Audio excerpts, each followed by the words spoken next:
Call meeting to order. Please stand for the pledge. I pledge Allegiance to the flag of the United States of America and to the republic for which it stands, one nation, under God, indivisible, with liberty and justice for all.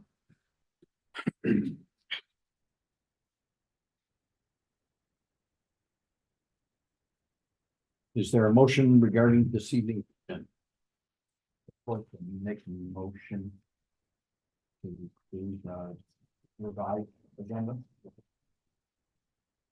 I'm sorry. What about it? Do you want to revise? I would like to revise number 16 to be executive session. Talk about employee personnel.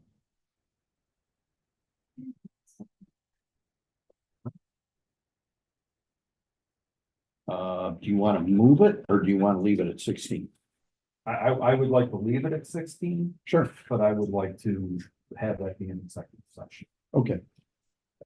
Then we'll come out of executive session and do 17 through 19. I see what you're saying, so I guess we could move, a common practice lately is to move executive session to the last thing before adjournment, correct? So we'll make that 18. Yes. And slide everything else up. Okay. So I'll make sure. And Kim, did you second it? Yes. Okay. And all in favor? Aye. Any opposed? Thank you. We'll move on to public comment. Danny? No. Okay, communications, Michelle? Just tax season. I have nothing else right now. No room for anything else. Okay, Brent? We've got a planning board meeting coming up this Wednesday for a revised site plan on Mile Square Road, Taylor Road area. This was previously approved and making some adjustments to the layout, which requires another site plan. October 16th, we had a site plan on Stony Ridge Drive and a subdivision on Cheese Factory near Harloff. I'd like to also remind you that I will be out of town that October 16th. If somebody's available to cover for me, I'd greatly appreciate it. I have not seen anything from Monroe County Legislature. I don't know if you have either, John, about the sidewalk grant for Mile Square Road, but News Team 8 had an article which saying that we were receiving that grant for the sidewalks. That's all I have. Thank you. Excuse me, could you repeat the date that you did? October 16th, Wednesday, October 16th, Are there any planning board meetings while you're gone? just that one, Oh, okay. that October 16th.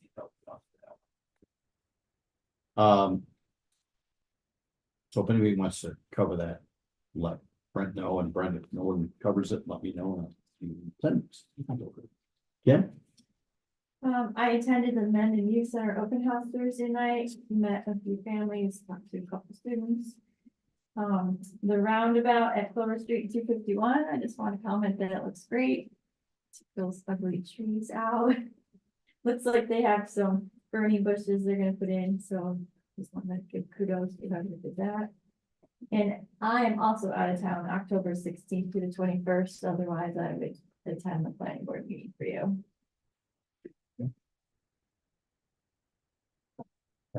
Okay, so the transportation from the school district to the Men and Youth Center starts tomorrow. Oh. I was thinking it would start next week, so that's why I'm behind on my paperwork. I'll send you, I think, the article that we had just the blurb last year that you can put on the town page, Mhm. just describing the process. It's gonna be all the same. So Okay. I will send that to you. thanks. One last thing, and I promise it's the last time I bring it up, but I just want to talk again, or just give my viewpoint again about bumping up our highway secretary from 22, which is established now, fine, at the base rate, but the 25, I'd like to get some months in before the end of the year. I understand why that's not possible. I did talk to her again, she wrote to everyone on board and I've been in communication with her. But again, I just want to say, I mean, in the past, as a matter of fact, it's happened twice with her. We've done mid-year catch-ups, never as big as this was for her. But anyways, I just think as a board, we should be able to be flexible in that regard when economic conditions change. So that's it. Thank you. The Ethics Committee met. They have their next meeting tomorrow night here. They are open meetings to the public. They are advertised. And they go into executive session, moment to minute. That's the first thing they do. So there's really nothing in the, public purview during those meetings. Tomorrow night, the, labor attorney will be present. Because that was a request of the Ethics Committee. I met with the Senior Citizens Group. Jim Legret was nice enough to come and explain various aspects of the assessment and law and suggest to them anything that they could possibly apply for regarding exemptions. Met with our healthcare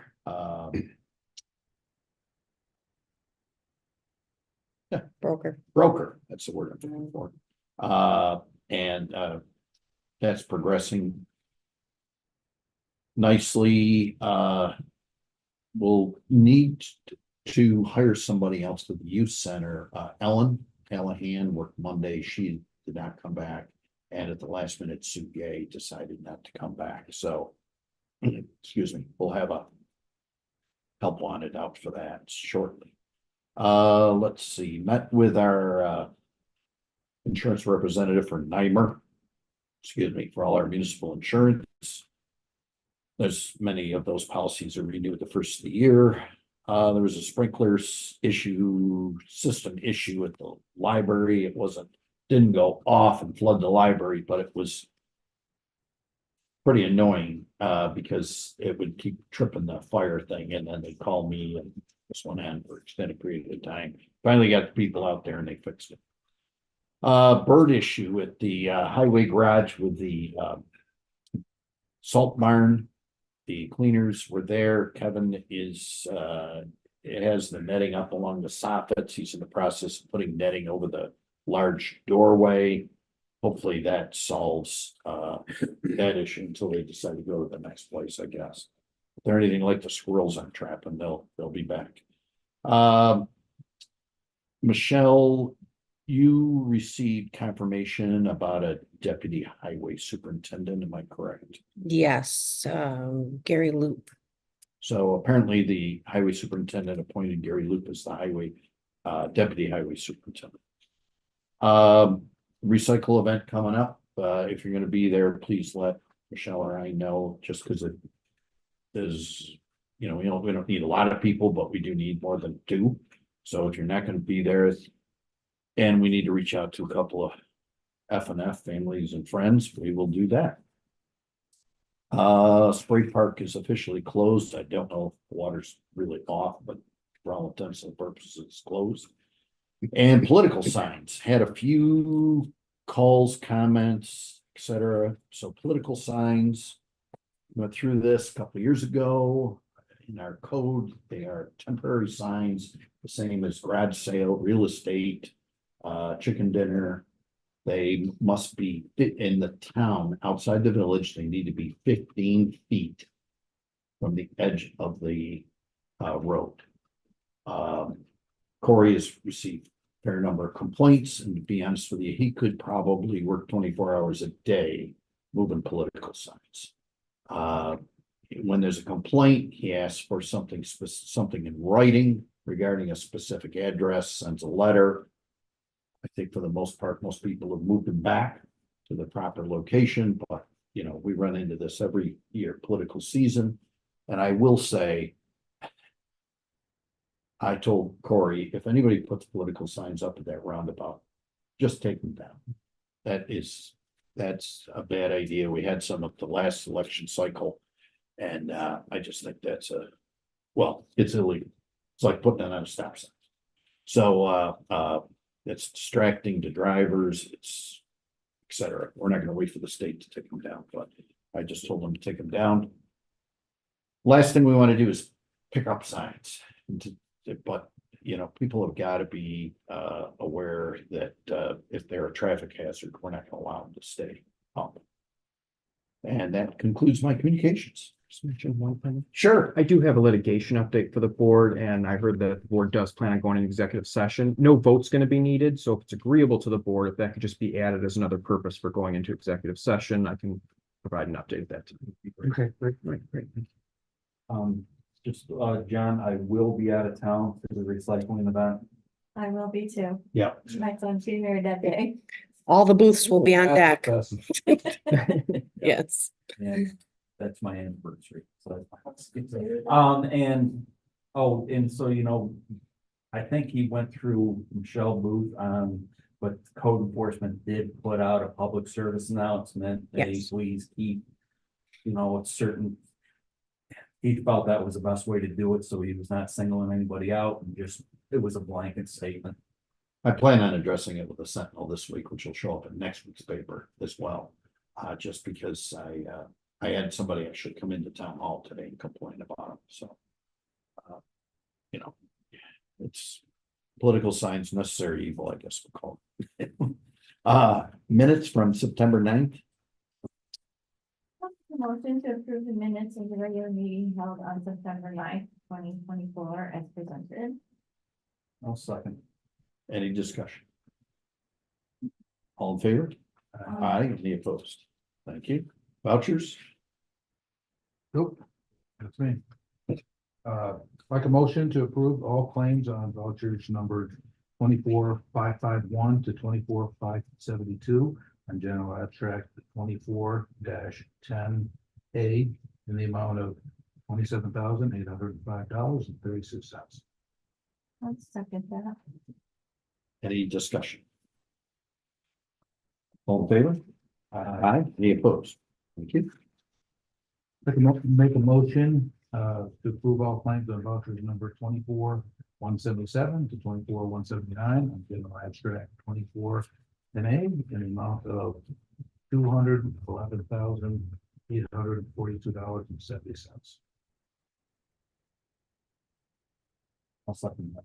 Any discussion? All in favor? Aye. Aye, any opposed? Thank you. I'd like to acknowledge library vouchers number 24-147 to 24-153 on library abstract 2410A in the amount of $1,185.10. So the next thing on the agenda is the 2025 budget. So you all have a copy of the presentation and the tentative budget, which Michelle will be putting up on the website. If not tomorrow, on the next day or 9 a.m.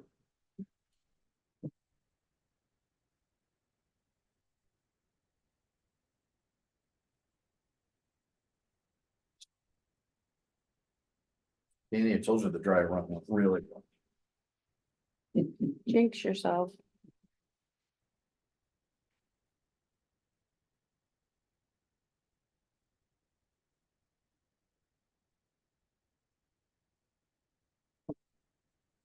Well. Any ideas?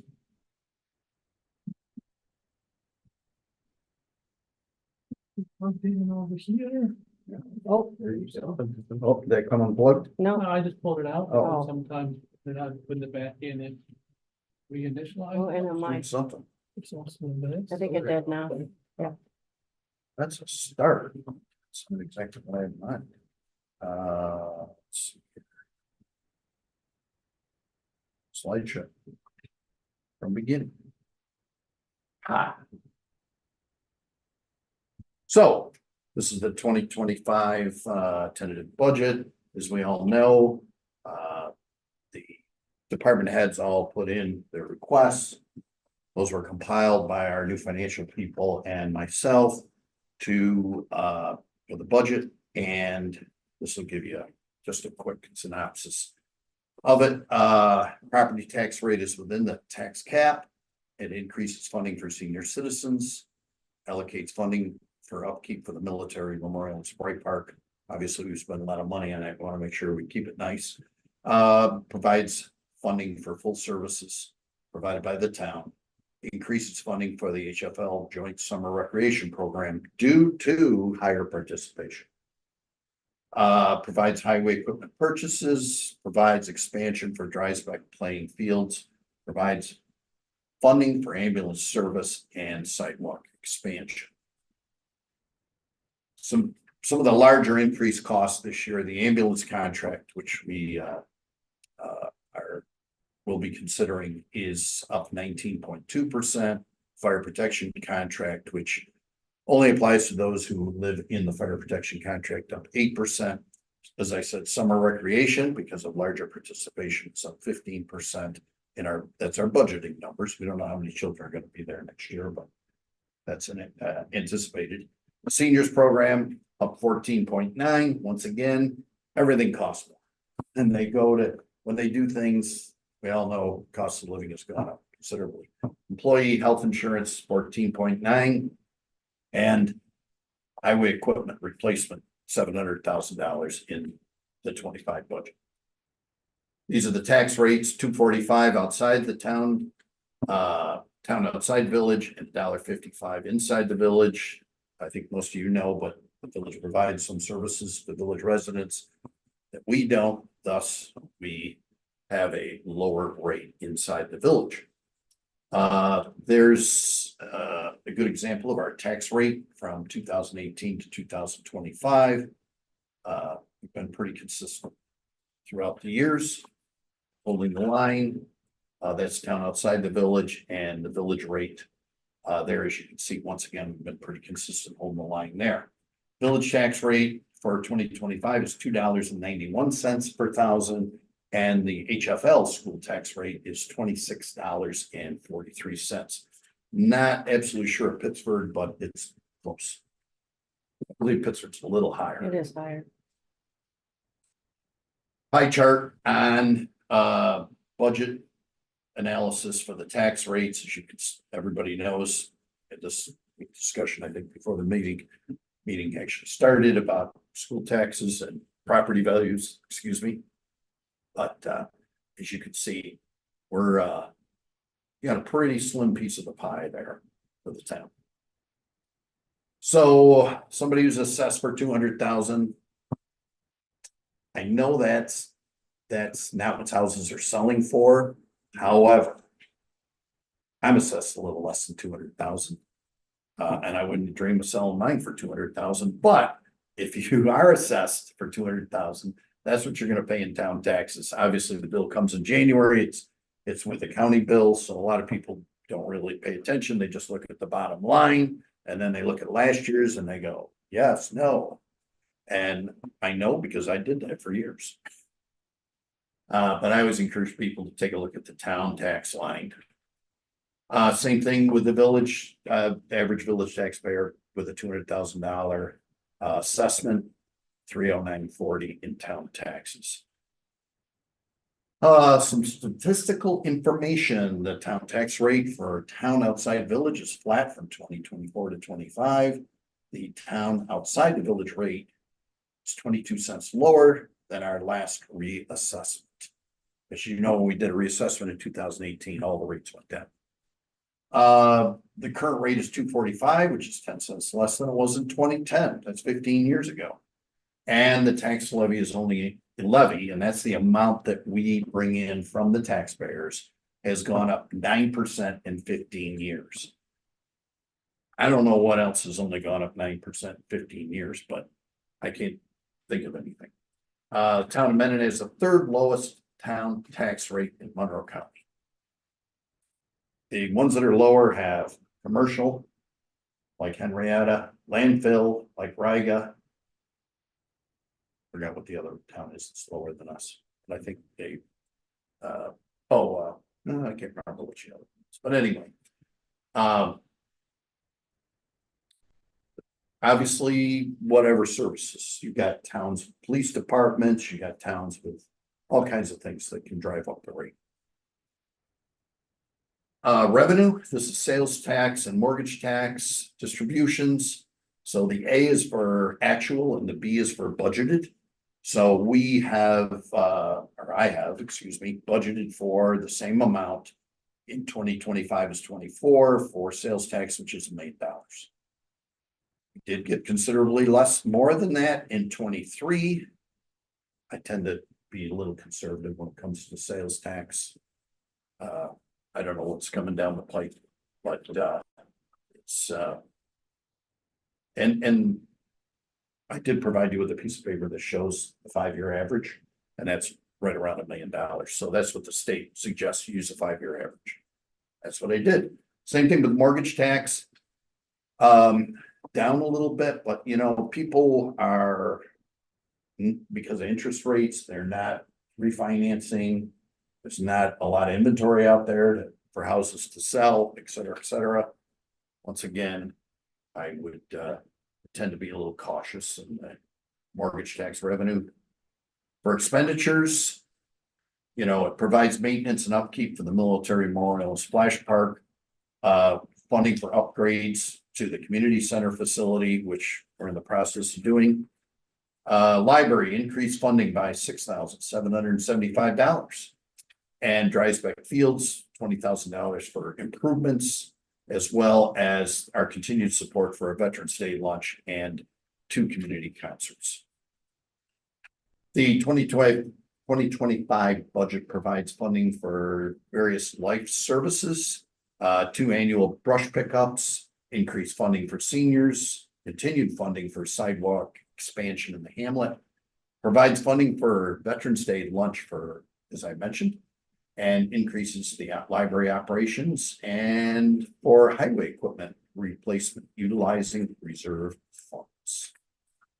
In summary, no tax increase for seniors, maintaining all the facilities that we have, increase for joint recreation and Mendon Youth Center, and sidewalk projects. The county is saying that they're gonna pass on some ARPA funds to us. And we're in line for 99,000. I have sent an email back saying we're interested. What are the parameters of the 99,000? It's for youth and senior citizens. So that obviously, I did put that in the budget. That obviously will help us with things like the senior citizens and the youth center potentially, and things of that nature. So what kind of parameters are on the grant itself, we haven't found out yet, but I did include that 99,000 in the budget. And this might be a bit too early, but could we say that the splash park, our target audience is youth? Does that make the splash pad eligible? Our funding? I hope so, Okay. but there again, I really Gotcha. don't have anything other than, if you're interested, here's the breakdown. They did it by population. Obviously, we're on the low end of the money that they're talking about passing on to us, but I'll take 99,000. Yep. I also gave you some information here. These are the budget lines and the 5-year revenues total and an average for A fund, B fund, DA, and DB. Then I gave you highway employee information here that I am proposing that would potentially be in the final budget with various expenses and wages. The 5-year averages for sales tax, mortgage tax, and cable. We're starting to see a downturn in cable a little bit. I think some of the people, there's some other opportunities besides normal cable. I gave you the tax rate chart going back to 2006 for the town outside the village and the village rate. And I also gave you the 2024 because nobody has 2025 yet, county tax rates. And I would just remind you that there are villages in there. And when you see Honeoye Falls in there, it's the town tax rate for the village residents of Honeoye Falls. It's not the village rate.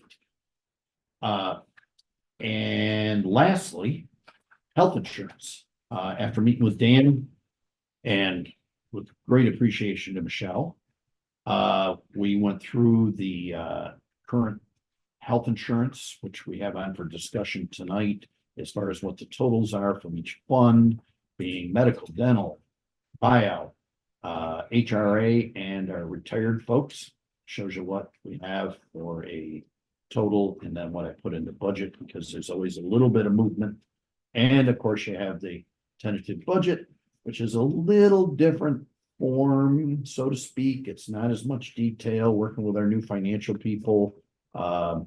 This is exactly what's required by the state. And actually, Brent, when you and I were at that conference in May, they talked a lot about this type of thing where it eliminates a lot of budget transfers. Your different departments can still track their expenses and revenue. And I think it slims it down nicely. And I think it's a good thing, for lack of a better term. So that concludes the budget. I'd be happy to answer any questions, but quite honestly, you probably want to take a look at this. I would encourage each of you to set some time aside over the next couple of weeks and get together with me and get together with yourselves, and talk about anything that you have that you like, don't like, want to change, don't want to change. And our next meeting is October 15th. And if there's any changes, I'd like to make them that night and keep the ball moving. But if we need to hash out more, I think we have till sometime in December. But I know from past experience that the county'd like it sooner than later. And I know a few towns have already wrapped it up. So we can move on to fire protection contract. This is to establish the public hearing. Make a motion to schedule a public hearing on the 2025 fire protection contract in the Mendon Fire District, Mendon Fire Protection District number 1. 7 p.m. Monday, October 15th, or as soon as therefore a set hearing can be convened at the Mendon Town Hall. West Main Street, Honeoye Falls, the amount proposed contract is $205,000, $981.03. Any discussion? So we have talked about the fire protection contract going up over the last few years. They now have, as I understand it, 2 people working there professionally. I don't know if it's 9 to 5 or 8 to 4 or whatever it is, Monday through Friday. So that is a big expense.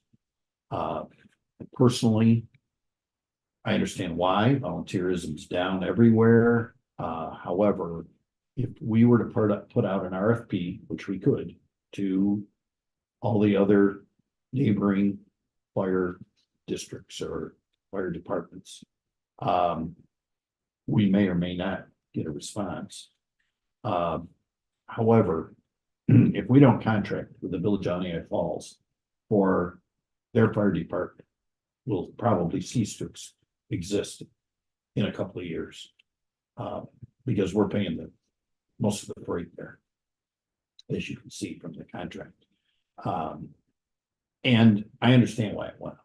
I mean, it sounded like they just willy-nilly raised it. They've got some serious expenses with 80 hours of labor and those firemen, I'm sure, have an hourly rate that's, they're doing it for a reason. Let's put it that way. They're all these, I talked to the mayor, and all these guys are professional firefighters. So they're kind of moonlighting. This is, they already have a full-time job. So I know I've also talked to some of the commissioners at the Mendon Fire District, and depending on who you talk to, they're having these same discussions. I'm not saying they're gonna have paid staff there tomorrow, but if this continues, they'll probably have paid staff there eventually as well. So, if there is any interest in putting out a request for a proposal, I certainly can do that. However, I just wanted everybody to know that what the consequences I are. do have a question. Sure. No, there are certain services that the town is required to provide this village residents. System, so if the village does not provide that, the town has to step in and do the same. Right. Is fire protection one of those services? We have to provide fire protection for the fire protection district, yes. Do we Not- have to not the decide- village. If the village went away. Oh, I see Fire what you're district, would we have to provide fire protection for the village? I don't know the answer to that question. That's something I can look into. I don't know. I'd appreciate, my feeling is though, if we put in our RFP, we might be cutting off our nose to spite our face. Yes. What I'm getting at. Yes. So, Yes. That'd be a good question for Muffy. I'm sure she'd know the answer to that. But I don't know. the answer to it. okay, It may have been covered in that committee we had a couple of years ago, but it didn't, I didn't retain it if it was covered.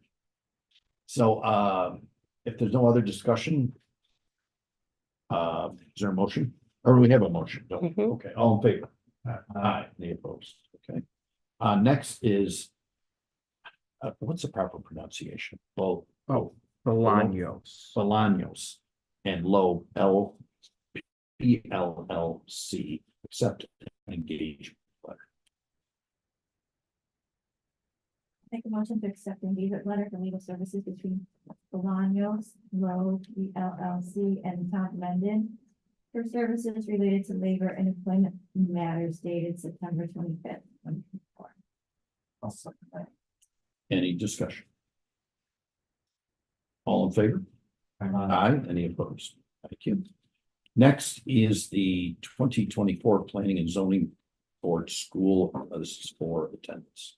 I will make a motion to authorize planning and zoning board secretary for Buckland to attend 2024 planning and zoning board school Monday, October 7th, 2024 to Radisson Hotel in Corning. As outlined in our agenda, to be paid for from account B8020.430.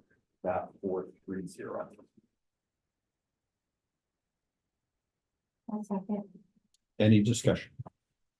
I think it's a very important step. I think stopped in to work with Brooke a little bit since she's been here.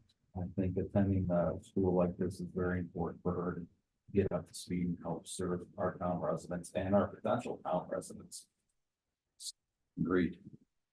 All in favor? Okay. Oh, I'm sorry. Tom, did you- Oh, yeah, I said aye. Oh, No, I'm no, sorry. I thought I was voting. Aye, I'm aye, so thank you. Next is the Monroe County Land Use Decision Making Training.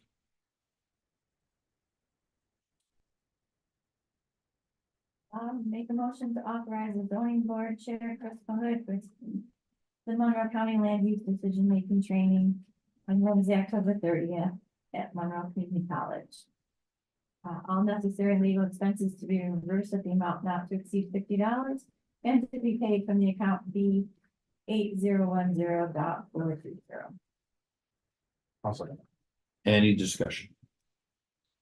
As you probably know, all our zoning and planning and environmental conservation board members are required 4 hours of training. And applaud Mr. Hood for getting it done.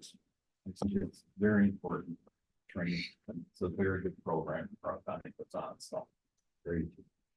All in favor? Uh, Aye, any opposed? Thank you. Next, building and code enforcement clerk part-time, this is appointment into establish a pay rate.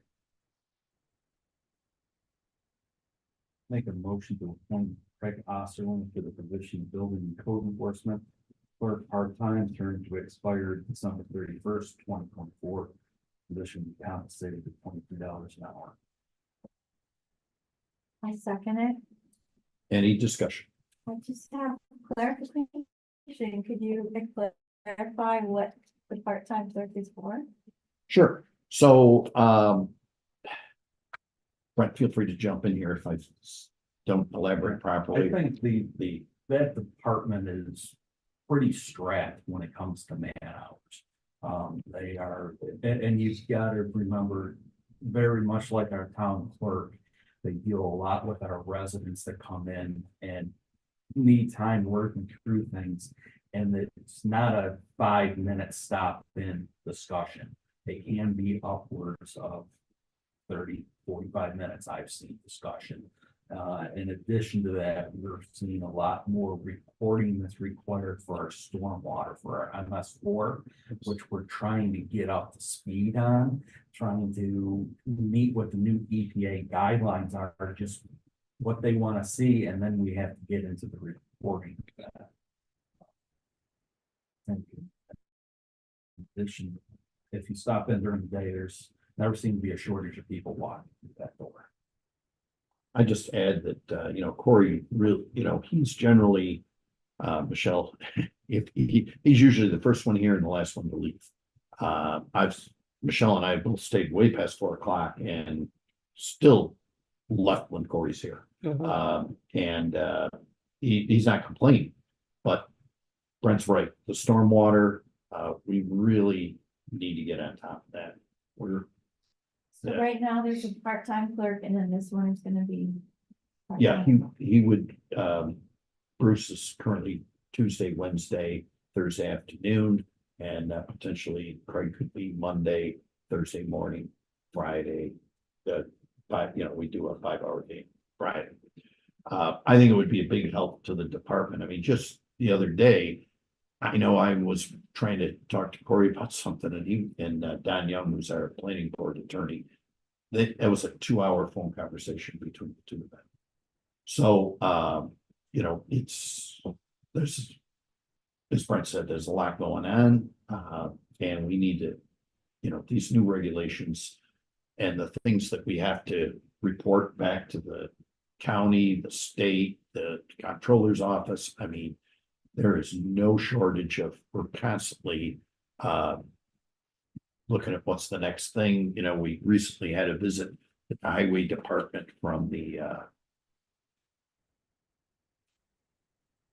I'm sure I say this right. New York State Department of Labor. There were 5 violations. Those violations, 2 of them have already been taken care of. The third one is I think they're going to be approved for that. And the other 2 we're working on. There's no shortage of this kind of thing going on a day-to-day basis. That's for sure. Is there a set number of hours? I mean, is there 5 hours a day, 2 days a week, or is it just as needed? Well, it would be Monday would be what do we do? 7.5. 7.5. Okay. Thursday would be 4. 3 or 4, Friday would be 5. Yeah. So it would be under 20. 18 and a half. Yeah, or so it's a something like that. quantified. What I would see, Tom, in my mind is that desk that Bruce sits at, when Bruce is not there, Craig will Someone be else there. is So there's Okay. always somebody at that desk to Okay, help out. that sounds like it's curious. And it is an increase in staffing, by all means. But I would agree, they really need it. I was gonna say, if they need it. Yeah. and So I- we always had 2 people. But those 2 people didn't do planning and zoning also. Planning and zoning take a lot of time. So. I mean, if you go back to the old days, we had 2 people, and Mary did planning and zoning, Yes, as yes, well as 3 or 4 other jobs. And yes. now Brooke and previous Katrina was doing planning and zoning and Mhm. helping with assessment and helping with the building and helping with the code. Yeah, And yes, it's a lot. So rebuilding the staff. Yeah. Okay. and that's when everything works right. and we don't have to call Danny. Yeah. Thanks for clarifying that. Oh, no problem at all. Any other discussion? All in favor? Aye. Any opposed? Employee title and pay rate change. I'd like to make a motion to change the title of employee Carter Whitmore to maintenance mechanic, and changes pay rate to $35.84 per hour. I'll second that. Discussion? I've got some discussion. you know, the change of title, I understand the additional responsibilities, looking through what is, I don't know if we have the lead highway maintenance mechanic. But, you know, we had a highway maintenance mechanic, the person who was there until recently was a 14-year employee of the town. And he got up to this $35.84 through the course of 14 years. The subject that we're looking at right now is a 6-year town employee. It's currently what I'm looking at is $30.98. This proposed increase is a 15.7% increase. It just. And I have not seen much backup in an email of, you're gonna appoint him to this position, please pay him this amount. The increase of 15.7% it floors me. It's a giant increase, and I really think the town, specifically us, the town board, needs to stop giving out these increased raises that are double digits. Now, I think, you know, if I was to play devil's advocate for my discussion, I would say, hey, you know, he's taking on additional responsibility. And I agree with that. It is additional responsibility. Me being a numbers guy, every percent that you give him a raise would be basically 31 cents an hour. So if you look at a 5% bump, that would take him up to 32.53 an hour. And let's be quite honest, we're 75% through the year. So he's looking at another bump, likely in 3 months. And I'm more than willing to have some discussion on this, but you know, I'm not comfortable with the 16% bump without much of a backup and paying 16% more. Can I ask what his current position is? He's getting a new title. What is he? With his current position with civil service is as a laborer, we are in the process of trying to clean up a few things with civil service. Our civil service reporting, quite frankly, hasn't always been precise. But that's one of the jobs that I have handed off to Danielle, because Michelle and I have been trying to weed through civil service last several months. She's doing a good job, though. And she's done a very good job, but I just got her admin week ago, and she's already, you know, getting through it. You know, when I first started looking under the covers was when we ran into the problem at the highway department, when we had we couldn't have a full-time clerk that was not competitive. And that's when we created the position of secretary to the elected highway superintendent, which turned out okay, but there were some bumps in the road there.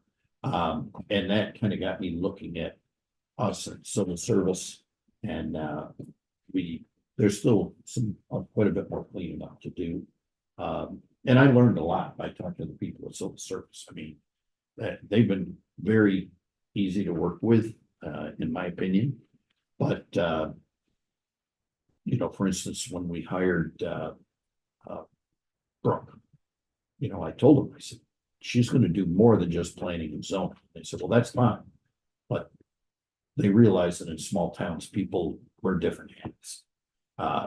You know, I take batteries today down to the youth center so that the hand sanitizer thing will work properly. You know, people who do things that aren't necessarily part of their so-called job description.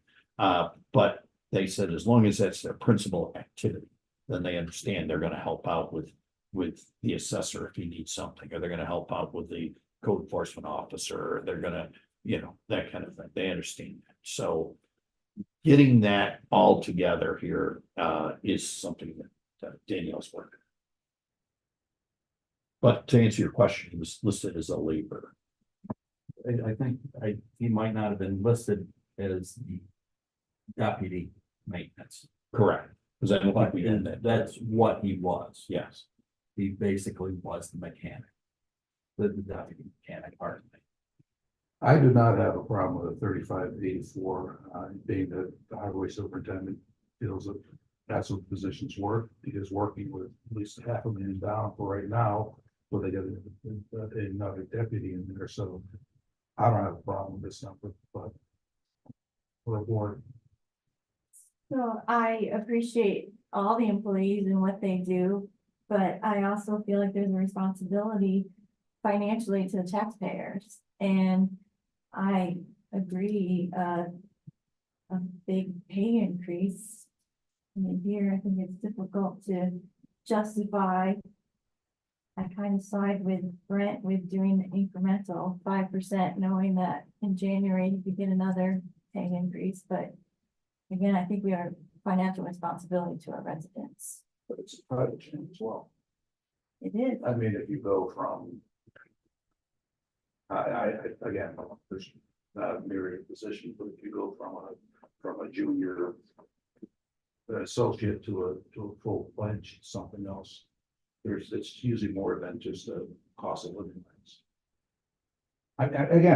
Like I said, it's a board decision, but, he's filling the shoes.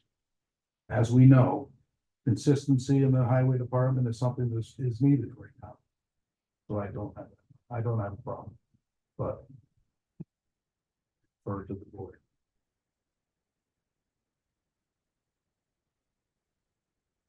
Once I play, we can bring it, this will be 5%. So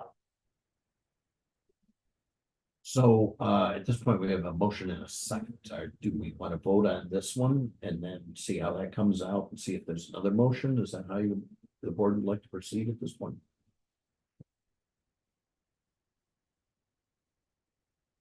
Or the person who made the motion to change, correct me if I'm wrong, but make a change if it's granted by the second. You can move, if someone wanted to move to make a revision or amendment, you can do that. If you want further information, it could be tabled. If, I personally, I'd be more comfortable tabling that because we should probably have Andy sitting here answering these questions that we have, what responsibilities this person Let's take will be taking on. Yeah. So I think tabling it makes sense. So would it just be tabled and a vote on the table? If there was a motion to table, then there would be a vote on the table. Okay, And so I move that we table this discussion until we can get input from the highway superintendent. I could second that. All in favor of the tabling? Any opposed? Thank you. We'll move on to dispatchers. This is to establish a pay range. motion to establish a pay range to the dispatcher position of $25 to $30 per hour. That's it. The only thing I would add to that is that, I would expect that be somebody with a CDL. I would not expect somebody, because we've had dispatchers who haven't had CDLs in the past. And I would not expect to pay somebody $25 an hour who didn't have a CDL. Person. I would make a motion to table this until the highway superintendent can attend the meetings and have these discussions. Or we could get it right. Yeah, I mean, Communication would Yes. be, yes. Now, I will tell you Right. that I believe normally they start the 1st of November. The dispatchers. And then, so, you made a motion to table, Yes. and is there a second? I'll second. Okay, all in favor? Aye. Any opposed? Okay. We're now at number 16, health insurance discussion. So I would just say that I did hand out some information today to everyone. You saw the increase of, I think it was 15.9. We have people at 13%, 18%, and 20% employee contributions. We have 7 or 9 doing the buyout? Do you remember? There's 9, yeah. 9 people doing the buyout, which is, quite frankly, saving us a lot of money. In our discussion with the broker, you know, we went through some of these numbers, and you know, single versus family because we have it in our, employment policy that I believe it's after 2000, anybody hired after 2018 gets single coverage. And, you know, I had some discussions with all of you separately in the past few weeks. And, you know, we've seen that it's going to be costly. I have had discussions with 2 employees who have expressed, I would call it concern about health insurance. And I think, neither one said they were going to leave, but it is an area of concern for them, because of life changes. People, you know, get married, people have a family, etc. And one of the more interesting thing I think our broker talked about was the what is it, Brett? New York Health for Children or something like that. Child Health Plus. Child Health Plus. And how that is excellent coverage, fairly inexpensive, depending on your salary. And he seemed to think that would be a good option, and I know we have employees that are utilizing that coverage. I think, you know, we've had a lot of discussion over the past year and a half. I just want to iterate, this is when we have to have this discussion. It's budget time. It's time for us to, well, make her get off the pot. So. Again, I just want to, yeah, and I appreciate, you know, it's for employees that are current employees. But we also have to look at it for future employees as well. If we wanted to, if someone was a very talented candidate for the court clerk, and they were married and either whatever, then they would not come here. And I think we should limit, but again, I'm comfortable keeping it where it is this year. I have this discussion with John, but I just think we need to think of it less, not less, but think of it in addition to what our current employees have, but what perspective, what is going to draw prospective employees here when we have the meeting. That's it. I can only speak for the people that I've interviewed and hired, is that I have not had anyone say they wouldn't work here because of our policy. Yeah. Now, obviously, when it comes to the highway department, I'm not privy to those discussions with the applicants, so I quite frankly don't know. However, we have had I don't know, several people hired over the last few years. As far as I know, they're doing okay. It has been an issue in the past with the highway department. I just know from conversations I've had, not maybe not even specific to what we're to this conversation here, but someone calls up and, you know, you got their positions listed, to call up, and so with the benefits, they're told that, and said, oh, okay. Again, I'm not saying that's what we need to base our decision on, but I'm just saying that's a factor. Yeah, I agree. I feel like it should be, we should look at the options, because I would think to hire future employees, but also retain some of the current ones, is we should offer a family or at least a single and a partner or 2 people option. I'm not comfortable staying with where we're at. We have to start looking. I've been on the board since 2022. I think this is one of the first things I said is we've got to get off this single policy. I've had a lot of discussions with Dan, our broker. He expressed to me the increase. I, of course, followed up with a whole lot of numbers because I know how to beat that horse. I'm sure all of you know. He talked to me about single goal. Single 80% goal plus one at 80%. He talked about single 80% goal and plus one at 50%. And we also talked about family silver. One point that Dan had was if the town offers family, our employees' children are not eligible for Child Health Plus. I don't know if anybody has experienced Child Health Plus. I had it for my daughter's final 2 years before she turned 19. It's outstanding coverage. It's some of the best coverage I've ever seen. It is, the threshold back then was amazing. I think we paid $40 a month to have my daughter on this Child Health Plus. It was incredible to have her on that. And those thresholds are increasing. Under the contract we have with our town broker, he will help complete these Child Health Plus applications for any of our employees' children's to see what they are eligible for. And after they turn 19, they will be no longer eligible, but the town broker, once again, under our existing contract, will help with a benefit cost analysis for these older children. Can they get it through colleges? Can they get it through the marketplace? Is it better for the employee to bump up to a family plan under the town? And then is it better for them to pay that additional cost? And he also reiterated that the town can tier based off of hire date.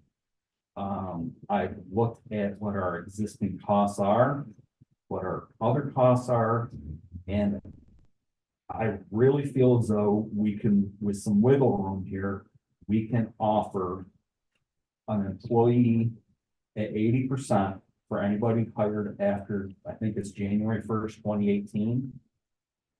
And then a +1 at 50%. And I think it's going to be that by the hair of our chinny chin chin under the budget number, but I think we can make it work. And then if we do that +1, we are not officially offering the entire family plan, and our employees' children are still eligible for Child Health Plus. Which is what the state is trying to get all children 19 and under on. They don't go for anything. They don't want for anything when it comes to medical insurance. So the way that I'm leaning right now, and once again, Tom, to reiterate what you say, I understand this is a board decision. I am leaning towards 2025. We figure out in the budget how to increase up to single +1 at 50%. So single 80% goal. So our single 80% goals right now are not losing anything. They will be gaining a +1 that they can put on at 50%, and that will be our baseline rate of what we would pay. I think, I still have to sharpen my pencil to make sure that if this is correct, Yeah. the budget is correct, but that's the way I think we should move. I would love to see it. And John, would that work with some of the budgeting that you've already submitted? You have to redo something. We'd have to redo some things. If someone went from a buyout to a single +1 at 50%, that would increase, that would increase the town's cost from roughly $4,000 to $15,000, give or take. So that, and it's hard to know who's gonna do that, because, for instance, I talked to one employee recently, and they said, well, I'd want to see what this coverage was like, compare that to what my wife's getting from her employer, and so there may be people who leave the buyout, which isn't necessarily our intention, because we want people to do the You were buyout. just saying Because that quite that frankly, was that's the least expensive right. thing for the town. However, we also are concerned about, quality of life for our employees. So, yes, I will say that there again, in May, when we were at, the finance school, Brent, I raised the question as to, how do you budget for health insurance when people are getting married, divorced, starting families? all this. And what they said was, quite frankly, to budget for what you have and increase your contingency. So then if you have changes, and that is what, if you get to the budget, you'll see that I increase the contingencies quite a bit. Maybe we need to increase them even more if we're gonna change our health insurance. That quite, you know. And I know this is horse trading, but I would feel comfortable with foregoing the town board raises that throw into the healthcare pot. Should that help us get to this healthcare? I hate to say this, but I already did. And the town supervisor and the highway superintendent. The only people that I have in the budget receiving any increase are our two justices, because the village court is expanding. And our town clerk, because our town clerk has taken on a lot of responsibility with payroll, health insurance, HR type of activities that I feel should be done. John, I guess all that's done is it's increased the number of hours if I'm gonna be sitting in your office talking to you. So, I'm not opposed to not getting a pay raise, so if goes to the health insurance, that's fine with me. I had I mean, nothing against the justices and the clerk. I'm setting them aside because of additional responsibilities, but I would have a hard time taking an increase knowing that there's people that we have working for us who have needs with health insurance that we're saying we can't afford. And I think this is one small step that we eventually have to take. Yes. And we just have to start taking our medicine a little bit at a time to get back up to where I think we should be. I think eventually all employees should be paying 20%. I Now, I'm not suggesting we do that now, Mhm. but we have consistently brought to people, I think, who started out at, I think when I came, they were paying maybe 9 or 10%, got them up to 13. There's another level at 18. I think those folks, via attrition, are leaving those 13 percenters, and we keep bumping them up a little bit, which has helped us, bottom line. I know this will get me in trouble, but what do our retirees pay right now? 10%. 10%? Yes. And we've struggled with that. I mean, you know, that for most of them, that's what they paid when they worked here. And that's kind of why we've stayed there. You know, we don't have to provide any insurance for our retirees. I am not ready for that. Yeah. I'm not gonna do that. Me neither. Look at some of the major companies that have done that. I think that's, yeah. Yeah, I'm not for that at all. Anybody that has that insurance has put in a lot of time and effort to the town. Yep. And I gave agree. many years of their life to the town. Now, I think I would be agreeable to seeing maybe something higher than 10%. And I apologize to every single person that's looking at this and watching this. I'm sure I'll hear from them, but I think we have to start coming up to get to there Mhm. closer. So eventually everybody will be 20% under generation. Because, you know, when you get to 65 and if you go on Medicare, that's gone up from time to time as well. And that is, you know, there's nothing about healthcare that goes down or even stays the same. How many retiree buyouts did we get? 2? I believe it's 2. I'd be willing to look in that, how to sweeten that pot to see if we could get more buyouts. Oh, it's worth looking. The 2 that went eagerly, but I talked to a couple others who said to me, I'm not doing that. Are you kidding me? I think you really need something to be over 65 to make it worth your time, wasn't it? Or was it higher than that? Are we allowed to talk about ages on the buyout, or is that discrimination? I don't know. But I'm not sure, Brent. I don't recall precisely because I was like almost a year ago, so my memory's a little foggy on that. But yeah, I think this is something that every company, every municipality struggles with. There's no easy answers. I'm not a big fan of, high deductible plans. Because I think if you're young and you get started and you're healthy, you can, build up a nice little nest egg.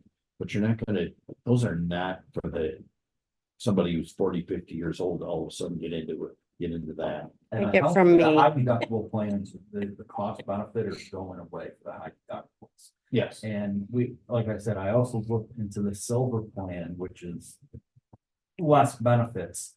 And the cost savings was a couple $100 to the town per employee.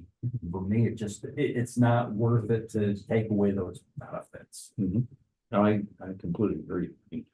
I mean, I remember when, what they call it, the Affordable Care Act first went in, that I had some people calling.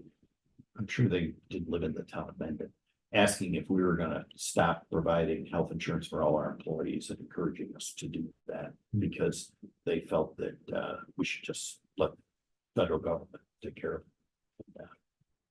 I've never been in favor of that. I think we need to take care of our own.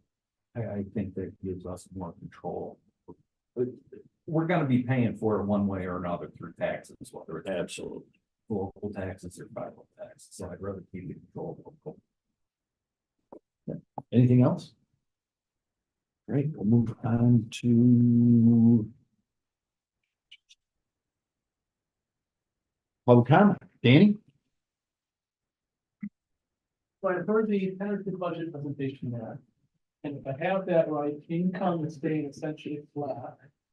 But I heard a bunch of the expenses sound like they're going up. And I didn't hear an explanation for how that math will work. So I'll be curious to hear that whenever that is explained. Want to talk that out there. Thank you. Thank you. Is there a motion going to executive session? So, oops, Second, okay, all in favor?